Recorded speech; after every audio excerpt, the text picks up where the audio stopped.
Halo semua. Hari ini kita akan belajar mengenai website. Pertama, mengenai pengertian website. Website dapat diartikan sebagai suatu kumpulan halaman yang menampilkan berbagai macam informasi berupa teks, data, gambar diam ataupun bergerak, data animasi, suara, video maupun gabungan dari semuanya. Website ada yang bersifat statis maupun yang dinamis, di mana membentuk satu rangkaian bangun yang saling berkaitan, masing-masing dihubungkan dengan jaringan halaman atau hyperlink. Ada beberapa jenis website jika dibagi berdasarkan fungsi dan tujuan pembuatannya. Contohnya antara lain, website pribadi atau blog, website penjualan, pemerintah, perusahaan, komunitas online, berita, pendidikan, media sharing dan media sosial. Pertama, website pribadi atau blog. Blog adalah jurnal pribadi yang bisa dikelola dan diakses secara online. Fungsinya untuk menuliskan pengalaman pribadi, opini atau kisah perjalanan. Kita dapat mempublikasikannya melalui blog. Menuliskan cerita blog bahkan bisa dijadikan sebagai pekerjaan.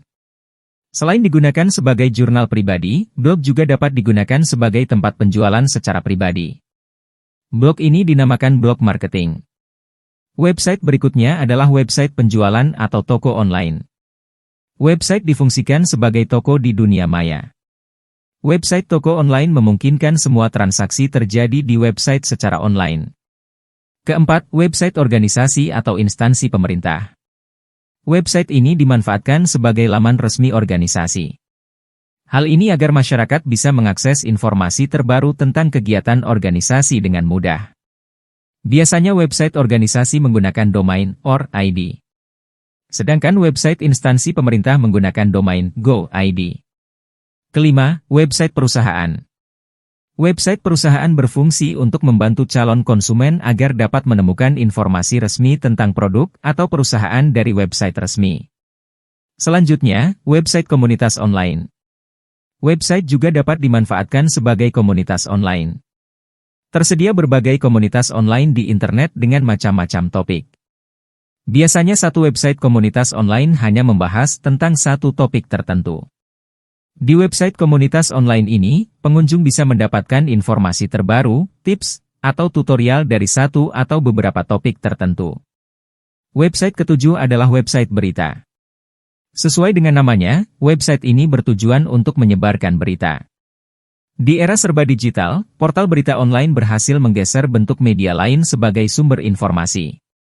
Ada juga website pendidikan. Website pendidikan berisi tentang informasi dari suatu lembaga pendidikan, baik pendidikan tingkat tinggi sampai dasar bahkan PAUD.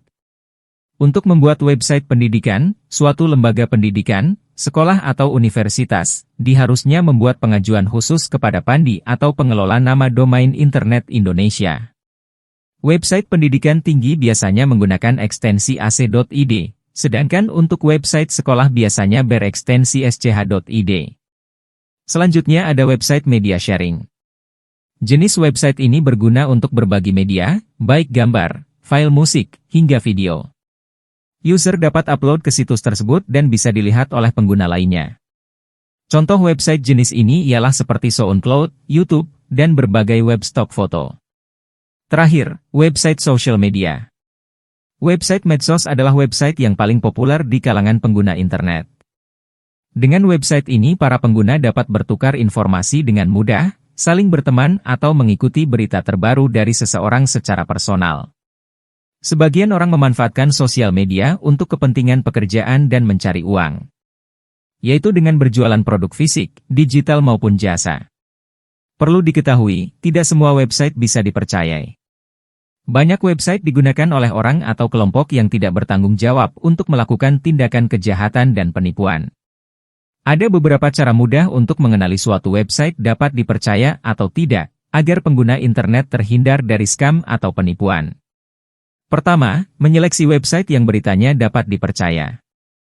Langkah pertama yang paling mudah adalah dengan melihat nama domain situs yang bersangkutan. Situs resmi menggunakan domain sesuai nama perusahaan atau jasa. Apabila menggunakan domain umum seperti Blogspot, maka beritanya diragukan. Blogspot adalah domain blog, bukan situs resmi. Lihat tanda gembok. Perhatikan kalimat yang digunakan. Tips lain untuk mengenali apakah suatu website kredibel atau tidak ialah dengan melihat susunan kalimat yang digunakan di dalam situs tersebut. Situs scam biasanya menggunakan kalimat yang buruk, mulai dari tata bahasanya yang salah, frasa yang aneh, hingga ada kata-kata yang hilang. Ini bisa jadi pertanda bahwa situs tersebut tidak terpercaya.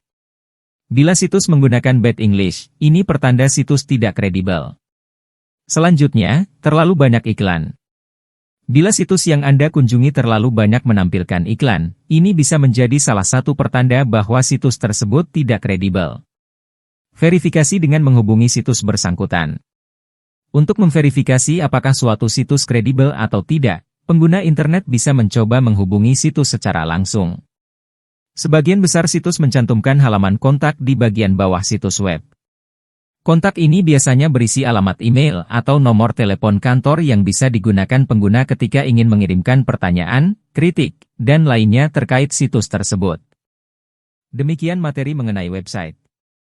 Selamat belajar dan semoga sukses dalam tes.